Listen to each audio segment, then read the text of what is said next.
আমি তো তোর বাসায় গেছিলাম, কিন্তু তোর বাসার সিকিউরিটি বললো যে তুই আর তোর বউ নাকি সিঙ্গাপুর গেছিস, আসতে অনেক দেরি হবে, এই জন্য তো আমাকে বিদায় করে দিছে। জানিস ভাই, আমি 2 দিন যাবত কিচ্ছু খাইনি, আমার কাছে একটা টাকাও নেই যে কিছু কিনে খাবো, আমি অনেক ক্ষুধার্ত। ভাই আমাকে একটু খাও। আরে পাগল, তুমি কি বলো না বলো, তুমি আমার বাসায় যাবে, আমার বাসায় থাকবে, আর সিকিউরিটি গার্ড এটা বলছে না? ঠিক আছে, ওর সাথে আমি দেখতেছি, তুমি চলো তো আগে, চলো চলো চলো। আরে আমার বোন আসছে, কোথায় বসে, চলো চলো। সালাম। ওয়ালাইকুম সালাম। আমার বোনকে তুমি ঢুকতে দাওনি কেন ভিতরে? স্যার, আমাকে ম্যাডাম বাসার ভিতর থেকে ফোন করে আমাকে বলছে যে আমার ননদ আসছে, খবরদার তুমি ঢুকতে দেবে না, আর তুমি যদি ঢুকতে দাও তাহলে কিন্তু তোমার চাকরি থাকবে না। আমাকে আমার ভয় দেখিয়েছে স্যার, আমার কোনো দোষ নেই স্যার। ও আচ্ছা, তার মানে তোমার ম্যাডাম এটা বলছে না? জি স্যার। আর তুমি এটা করছো? জি স্যার। ঠিক আছে, বিষয়টা আমি দেখতেছি, তোমার বিষয়টা পরে দেখছি। আসে বোন, আসুন।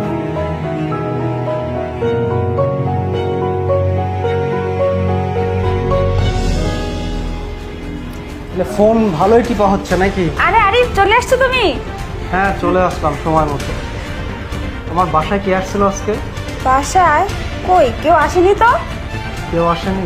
না, আসলে আমি জানবো না আমার বাসায়? আমি তো সারাদিন বাসায় আছি। তাহলে সিকিউরিটি গার্ডকে কি বলেছো তুমি? সিকিউরিটি গার্ড কি কই? আমি তো কিছু বলিনি। ও আচ্ছা, তুমি কিছু বলনি না? তুমি সিকিউরিটি গার্ডকে ফোনে বলেছো আমরা বাসায় নেই, আমরা সিঙ্গাপুরে আছি, 7 দিন বাসায় থাকবো না, আরিফের বোন আসছে, ওকে তুমি বাড়ি থেকে বের করে দাও, গেট থেকে তাড়িয়ে দাও, এই ধরনের কোনো কথা বলছো না? না না আরে